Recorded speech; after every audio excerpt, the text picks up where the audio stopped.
We got UConn versus Illinois. We got the Final Four. Can't believe it is finally here.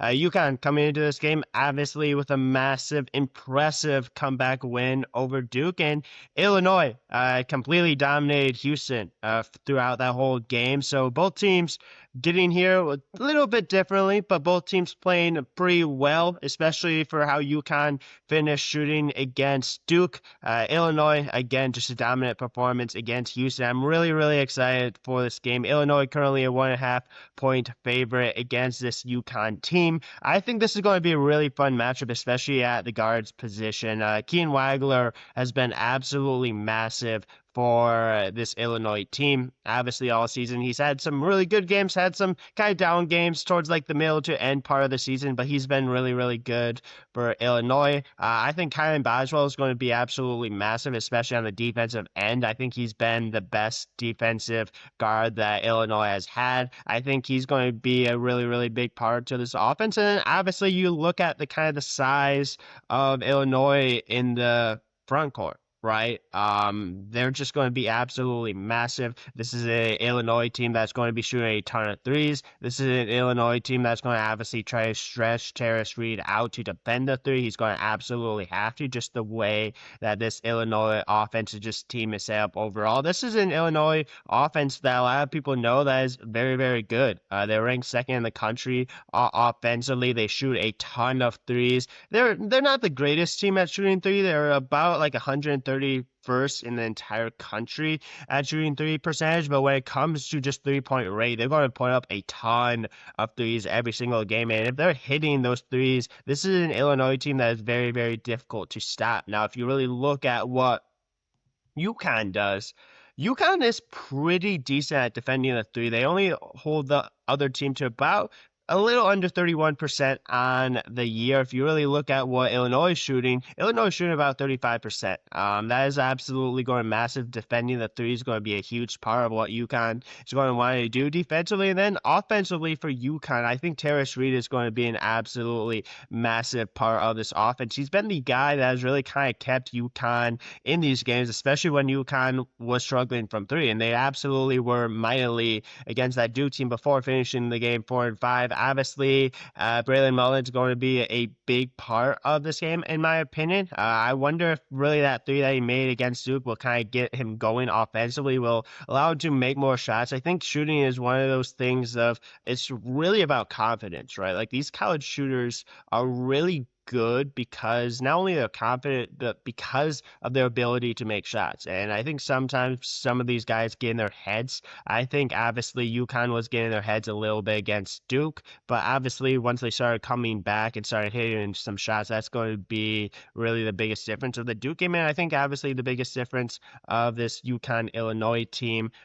Illinois as well. I have been really, really impressed with David Mirkovic. I think he's been really good in this NCAA tournament. I think he's been a big part of what these guys want to do. I think him and Stojakovic have been absolutely massive. Obviously, the Visic brothers have been great. Tommy has been kind of the main consistent one, but even his other brother has been pretty good.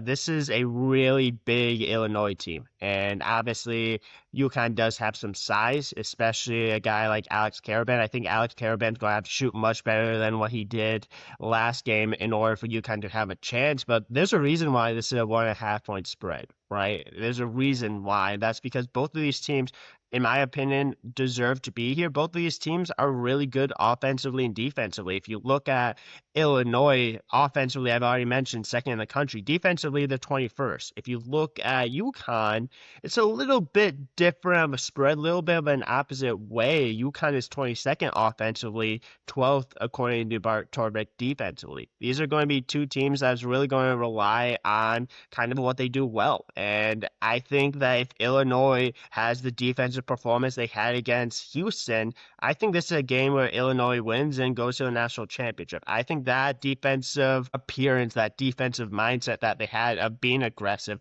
of really guarding the ball extremely well, I think that is going to be really the biggest difference to see if Illinois can win, because I think Illinois offensively is going to be able to score. We've seen this Illinois team use its size. We've been able to see them use their shooting to put up a ton of points. They're second in the country for a reason, right? But they have that defensive mindset.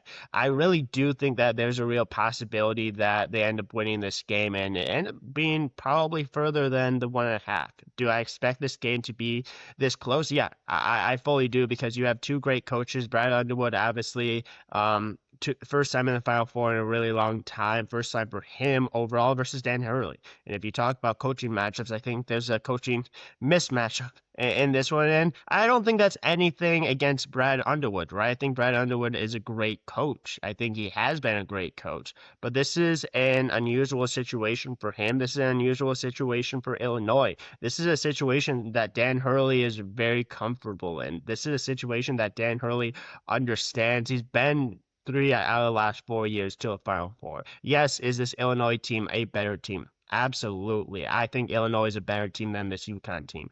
But also when it comes to these games, especially when it's supposed to be these close, coaching can make a dramatic difference. And that's going to be one thing I'm going to kind of keep an eye on for. Dan Hurley does not typically lose in these situations. Brad Holmes is in a unknown territory at this point, but if it's about talent, if it's about team overall, I think Illinois should win this game. I just think their size and they've been too consistent shooting the ball to not win this game. But if it talks about experience, if it talks about coaching, if that truly makes the difference at the end of the day, I would not be surprised if UConn wins because Alex Karabin is an absolute winner. Tara Street has been absolutely fantastic. Dan Hurley, like I said, doesn't typically lose in these situations.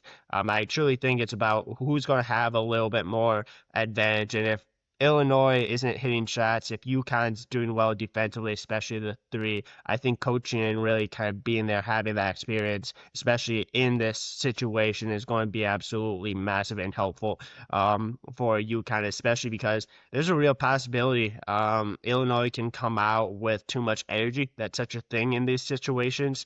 Do I think they're going to? Absolutely not. I think Illinois has been playing too well at this point to do so. But the Final Four is a different beast. It's a different matchup. It's a different opportunity. We're going to see exactly what's going to happen. But I do think at the end of the day, talent does matter. And I think Illinois just overall has been looking a little bit better. But UConn's in the spot for a reason, right? They made the plays, they made the shots when they needed to. If UConn can start hitting more shots consistently, especially in this game, it's a dangerous team. So we'll obviously see what happens later tomorrow. I'll obviously recap this game once it happens, but feel free to like, subscribe, comment as well. Please feel free to share the podcast with friends, family, anyone that you know. And once the game's over, I'll recap it and make sure you tune into the recap as well.